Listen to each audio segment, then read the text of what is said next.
So you guys want to know what I believe is a huge issue in today's modern dating culture? I believe that huge issue is masking, putting on a fake mask, a fake facade, if you will. Problem with this is we put on a mask to try to get those other people, those potential dating prospects to like us, when really what it typically does is it puts the other person in defense mode because we're operating in defense mode. And then it doesn't allow a natural connection to flourish from there. And we've been conditioned by friends, by other online dating coaches whom, to be honest, not a lot of them know what they're talking about. I'm not even gonna point out names or whatever, that that's the right thing to do. That we should automatically be in defense mode and just say, you know what? I'm not gonna show my true interest for this person, my true interest, my true desire, my true intention. Instead, I'm gonna speak vaguely. Everything's gonna be vague. Everything's gonna be up in the air. Nothing's going to be solid and concrete. And that's the problem. When we operate from that way, we end up putting that other person in defense mode and they can't get to know us for who we really are. And we can't show them who we really are because we're operating in defense mode ourselves and we're scared to open up to them. How many times have you guys heard that stupid cringeworthy advice of, oh yeah, man, if you really like this girl, just have her call you, and when she does, just act like you haven't seen it and then just respond the next day. Man, that type of advice makes me cringe. It makes me even frustrated in a way because it's like, why the hell would you do that? You're literally pretending to act in a way that's not consistent with how you really feel. You're acting as though you don't like this person just because you want to get them to feel a certain way about you. And that's textbook manipulation. Manipulation is literally doing something or saying something to someone else to get them to respond to you a certain way. Not because that's authentic and you're not authentically saying something. You're saying something to look for a reaction, to get them to respond to you in the way that you want. I think that's pretty pathetic if you ask me. I remember once before when I was first learning this stuff, when I was 19, 20, a bit of 21 even, I was following one of these dating coaches. I'm obviously not gonna tell you who he is. And one of the things he was saying is he had like a table where if a woman calls you at this time, you should respond to her at this time. And if you get her number at this time, you should wait 2-3 days and respond the next day. If you get her number on Sunday, don't call her the very next day, but call her the middle of next week just to, create that intrigue and curiosity within her. But honestly, man, I think that's pathetic because you're looking at the means instead of at the end in and of itself. The end result is for you to connect with this person, but the means is how you're gonna get there. And you're not just looking at the means, you're looking at the means from a faulty perspective. You're not even looking at it for what it really is. Because at the end of the day, man, if you're really interested in someone, you're not going to act, if you're healthy this is, you're not going to act as if you're not interested in them. Put on this fake facade of, I'll get their number today, and because today's Thursday, tomorrow's Friday, I don't wanna seem too eager, so I'll wait till Tuesday to text her back so she doesn't think I'm needy or whatever. Really, bro? I used to do things like this when I was, let's say 21, 20, 21, maybe even a little bit of 22. And looking back, I just facepalm myself, man, it is cringeworthy. I just feel like, why would you do that to yourself? Why would you put yourself in a position where you are literally manipulating someone else instead of just being who you really are? And I think there's several ways we do this. We mask our intentions, we mask our desire, and we mask how we want to communicate with that person. And we water it down to that less than enthusiastic level because we're afraid if we don't do that, the other person's just not gonna like us. They're gonna think we're too easy. And I just think that's bullshit. Instead, right now, what I do truthfully is if I'm really interested in someone, I make time for them right away. Not like right away, like right this second. No, I make time for them like, okay, I got their number. I wanna talk to them this very same day.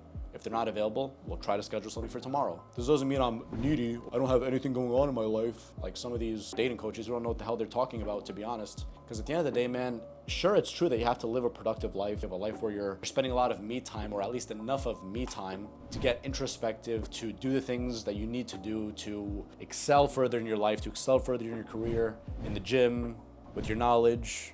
But if you think about the perspective of, oh yeah, I come first, and I'll only give that girl time at the very end of the day, and if she's not able to make that time, I'm gonna make it harder for her, and I'm gonna punish her.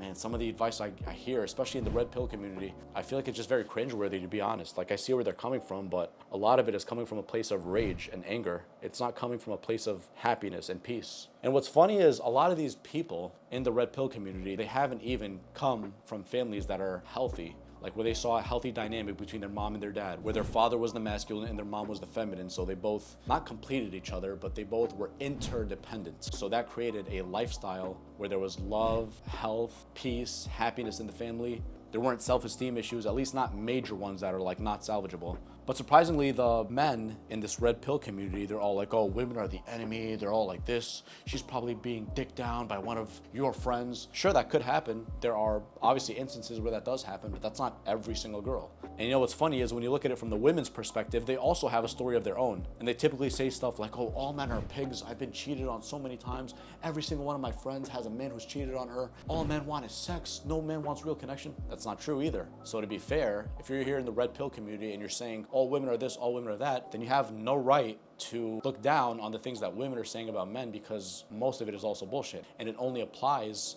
to the men who are toxic, to the men who are insecure, to the men who have had bad family dynamics. The same thing that applies with women. So if you think about it, like really does attract like. Not in terms of polarity, I'm not talking about that, but like attracts like in terms of the things that you attract within your life, in terms of the qualities you have, in terms of what you're looking for, in terms of your intentions even. You know, isn't it funny how when you're really a genuine person and you're looking for something genuine, you're not necessarily nice, because again, the word nice, in this context at least, implies that you're doing something to get the woman to like you. Instead, you're a kind person, you're a genuine person, you have your shit together, you know where you're going in life, you're firm, but at the same time, you have a tender spot for women. You don't let women take advantage of you, but at the same time, you're leading. Instead, when you're not going by those virtues and you're going by the red pill virtues of, oh, all women are this, all women are that, sure, there's a lot of toxic women out there, I know this. A lot of women are just a bunch of clowns, if you ask me, but so are a lot of men. You gotta look at it for what it really is, not about your feelings about what it is. If you really want to be wise, and I'm not even claiming I am, by the way, I'm just saying, if you want to be truly wise, you have to look at things for what they are, not for how you think they are.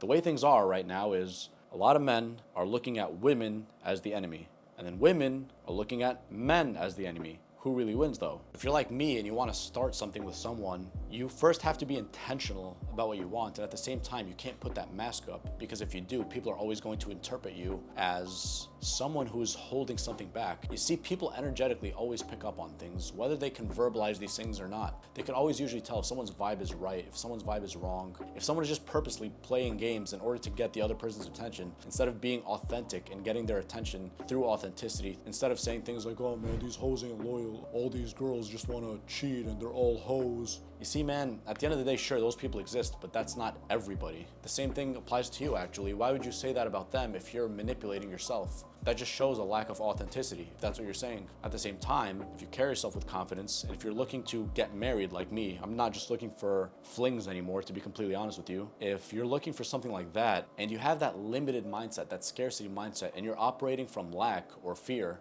that's what's causing you to put on the mask in the first place. And when you have that mask on in the first place, you can't really connect with someone easily. Maybe you could, but that person's most likely going to be complicated because they can't see the real you and you're not showing the real you.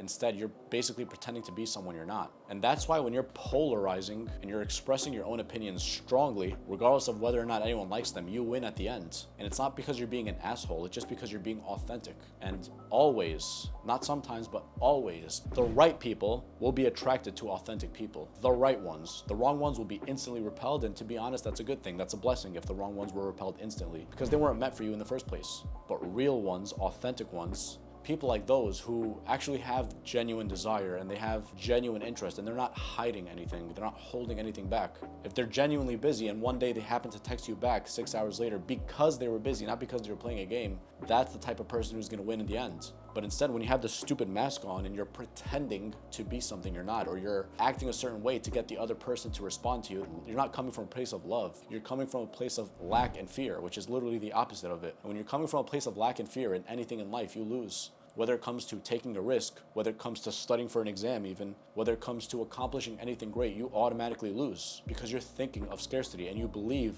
that the result will be scarce. So you literally attract that into your life. You see, guys, I'm a firm believer in the law of attraction. It always proves to be true day in and day out in my life. When I'm having shitty days, it's like shittier things happen. But when I'm having great days, it seems like greater things always happen. And I don't think that's by coincidence or luck. It's simply because this is a universal law. And so when you use the law of attraction to a negative extreme based upon fear instead of by confidence, you're putting yourself in a loser's position because you're not taking any risks, if you will. Because God forbid, if you ever show the other person interest, you're a beta male, which makes no sense whatsoever. But instead, when you are in a resourceful state, you're operating from a place of authenticity instead of from a place of scarcity or from a place of assumption that the other person will act a certain way, which is actually not authenticity because you're not being authentic yourself because you're afraid that the other person won't be authentic. It's funny how that works. Then you lose. So the lesson for you, man, for watching this video is just stop putting on a mask. Just be you. You could be an alpha male with just being you. You could be a higher value man just being you. You could be busy. You could be on your shit. You could be on self-improvement. You could be on meditating. You could be about all these things, improving your style, improving everything, being funnier, being more confident. But you could still be you at the end of the day. You don't have to put on this fake mask to get other women to like you and be so controversial about things. Are there bad women out there? Absolutely. But guess what? There's just as many bad men out there. Let's be honest. You can't be biased. If you really want to be wise, like I just said, you have to look at things for what they really are, not for how you want them to be. If you ask most men, they're gonna be like, oh no, man, women are complete sluts, oh, women are this. And then the funny thing is, if you ask women, they're gonna play the victim the same way. So who wins in the end? Nobody.